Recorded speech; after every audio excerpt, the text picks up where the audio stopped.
bu Mavi Marmara gemisi, biz inanıyoruz İsrail düşecek, yani bitecek, yok olacak inşallah.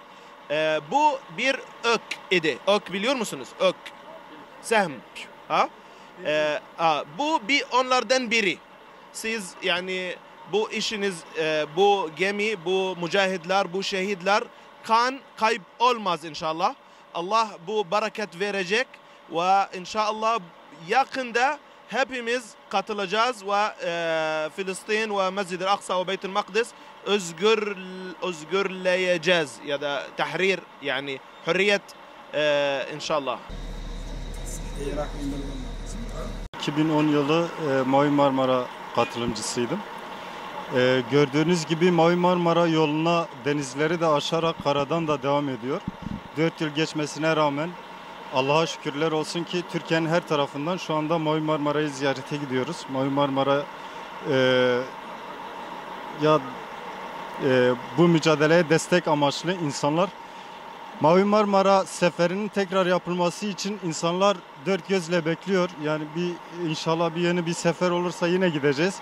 Zaten bu seferlerimiz inşallah Allah'ın izniyle Gazze, Mescid-i Aksa özgür olana kadar devam edecektir. Gerek karadan gerek denizden farklı yollar deneyerek inşallah ambargoyu kıracağız. Yani gördüğünüz gibi şu anda Mavi Marmara deniz yoluyla gidemiyorsa eğer otobüslerle Türkiye'nin her tarafından Mavi Marmara, bu da İsraillere bir mesaj olsun. İnşallah Gazze özgür olana dek bu yürüyüşümüz devam edecektir.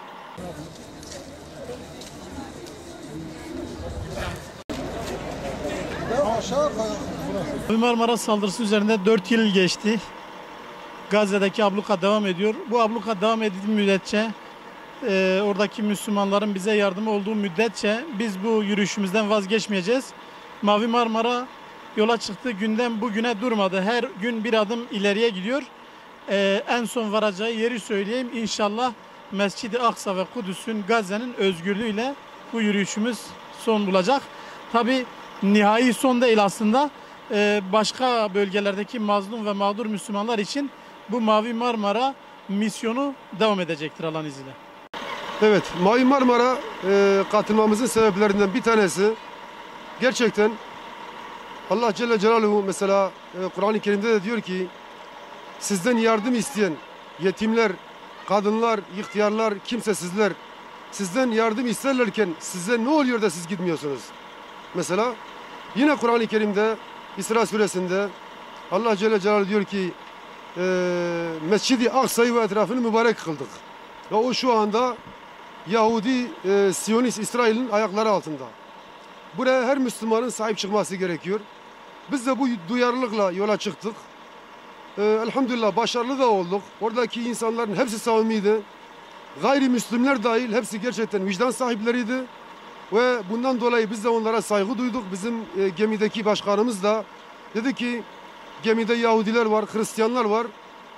Ama dedi onlar da ellerini vicdanlarına koyup bu zulme göz yummamışlar. Onlara saygı gösterdim. Biz de gerçekten istenilenden daha fazla saygı gösterdik. Ve 4 tanesinin Müslüman olmasına sebep olduk elhamdülillah gemide. Ve gemi 9 kişinin şehadetiyle sona erdi ama gerçekten belki binlerce kişinin şehit olması kadar daha etkili oldu İsrail üzerinde. Bu elhamdülillah biz bu konuda pişman değiliz. Biz gittiğimize seviniyoruz. Biz zaten yıl geçtiği gibi diğer yıl dönümünde pasaportlarımızı çıkardık. Hepimiz tekrar kayıtlarımızı yaptık. Tekrar daha kalabalık bir gemi ordusuyla gitmeye niyet ettik. Ama Yunanistan ve İsrail filan işbirliği yapıp gemilerimizi bırakmadı. Ve şu anda biz tekrar bir gitme olursa yine hazırız. Pasaportlarımız hazır. Allah'ın izniyle gideriz. Bütün Müslümanların da bu duyarlılıkta olmasını diliyoruz. سفينة مرمرة الزرقاء هي سهم في نعش وكفن وجنازة الكيان الصهيوني الإسرائيلي إن شاء الله تعالى. وكل سهم في هذا الباب هو سهم مبارك مقبول. وتركيا وشهداؤها الله سبحانه وتعالى لن يضيع دماءهم، سيباركها وسيجعلها إن شاء الله مفتاحا للنصر، مفتاحا لتحرير بيت المقدس، وسيكون لكم يا أبطال تركيا إن شاء الله سهم كبير في هذا النصر القريب إن شاء الله تعالى، وجزاكم الله خيرا.